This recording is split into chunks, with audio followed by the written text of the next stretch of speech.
Hello, how's everybody?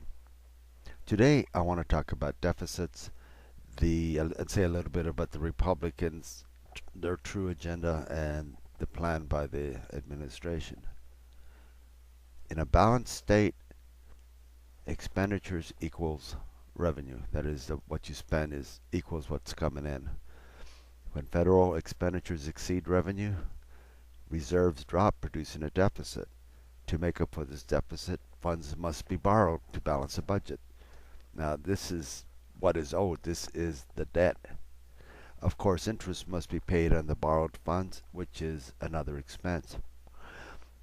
Currently, the state of affairs is approximately $1.50 is spent for every dollar the feds take in. This is not sustainable. Something has to be done. It is in no way sustainable. Okay, let's look at some changes.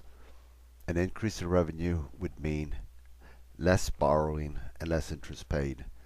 Conversely, a reduction in spending would have the same effect. Now, if you had enough revenue increase, in this case about 50%, you could end all borrowing, but you would still owe interest and principal, if any, for any of the amounts previously borrowed. Likewise, a big enough decrease would have the same effect.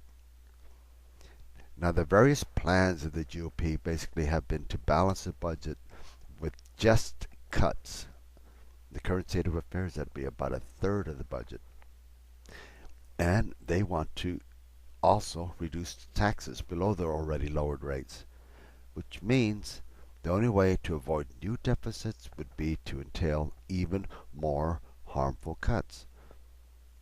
It's what they want to do.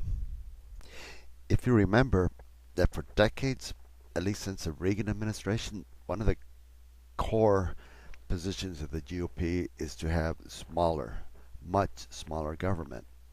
Of course, they haven't been talking about that lately. They've been noticeably quiet. But their real plan is to use the deficit situation as an excuse to go after those programs they don't like.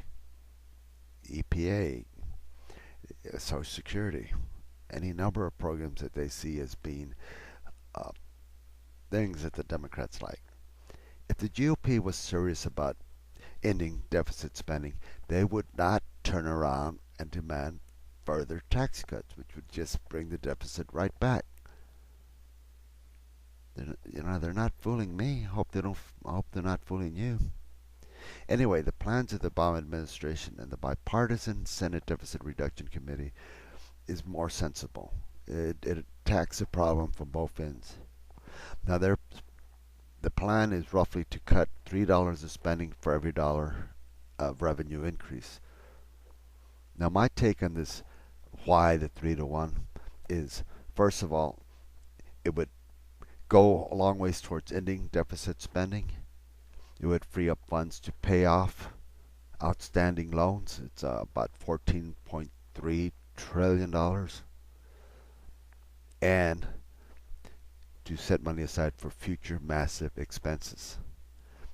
And increases in the federal safety net. That would be Social Security, Medicare, and Medi-Cal primarily. These, I've covered that in the last video, but these future costs will be quite sizable. And it's mostly because of the increase in the cost of medical care and the demographics. There's be more retirees and less current workers feeding into the system. Bye.